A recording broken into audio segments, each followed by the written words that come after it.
T20 world कपच्या महाअंतिम लढतीत team India समोर दक्षिण आफ्रिकेचं आव्हान।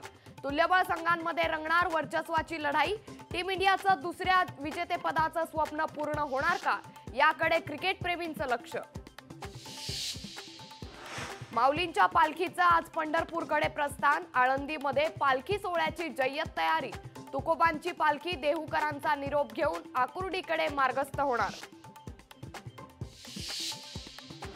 एसटी कर्मचारी संघटना पुन्हा आंदोलनाच्या तयारीत। 9 आणि 10 जुलै रोजी आझाद मैदानात धरणे आंदोलन करणार। नेट परीक्षेत नव्या विषयाची भर। डिसेंबरमध्ये होणाऱ्या परीक्षेत आपत्ती व्यवस्थापन विषयाचा समावेश करण्याचा निर्णय। दमदार पावसामुळे मुंबई ठाणेकरांना मोठा दिलासा, तर 2 दिवस मुंबईसह ठाणे पालघर जिल्ह्यात मुसळधार पावसाचा इशारा। लाडकी बहीण योजनेवरून ठाकरे शिंदेंमध्ये जुंपली। मुलगा मुलगी असं भेदभाव करू नका, शिंदेंच्या टीकेवर उद्धव ठाकरेंचं प्रत्युत्तर। शिखर बँक प्रकरणात अजित पवारांच्या अडचणीत वाढ।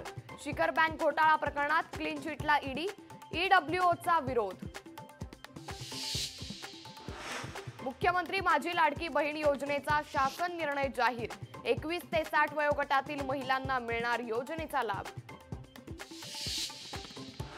पहिल्याच पावसात दिल्लीची दैना। दिल्लीच्या विकासाची पावसानं केली पोलखोल। 1936 नंतर जून महिन्यात पहिल्यांदाच मोठा पाऊस। पहिल्याच पावसात राजधानी दिल्ली पाण्यात। विमानतळाचं छत कोसळून 1 ठार, तर रामाच्या अयोध्येतही पावसामुळे मोठ्या प्रमाणात पडझड। अरविंद केजरीवालांना आज विशेष सीबीआय कोर्टात हजर करणार। केजरीवालांच्या अडचणीत आणखीन वाढ होणार की दिलासा मिळणार, याकडे सर्वांचंच लक्ष। L3 बार मधील ड्रग्ज पार्टी प्रकरणी आणखी 3घांना अटक। 3घांनीही पार्टीसाठी ड्रग्ज पुरवल्याचा आरोप। ड्रग्ज पार्टी प्रकरणी आतापर्यंत 13 जणांना अटक।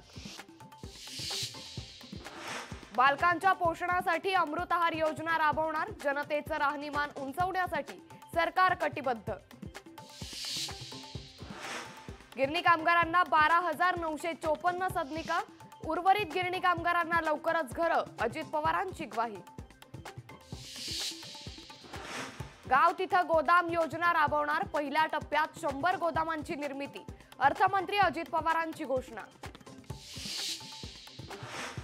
उल्वे नवी मुंबई युनिटी मॉलची उभारणी। मॉलमध्ये महिला बचत गटांच्या मालाची होणार विक्री।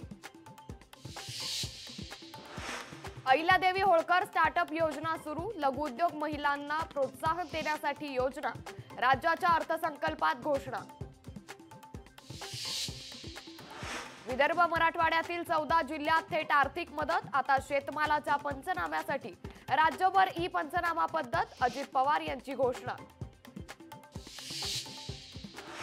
वन्य प्राण्यांच्या हल्ल्यात मृताच्या नातेवाईकांना 20 लाख, गंभीर जखमी झाल्यास 5 लाखांची मदत मिळणार। अजित पवारांची घोषणा।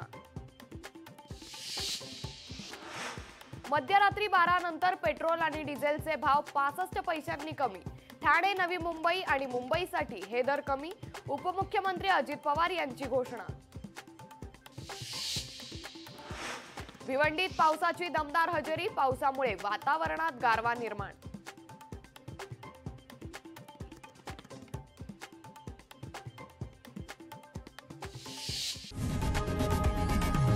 लोकशाही मराठी ऐका, पहा, जागरूक रहा।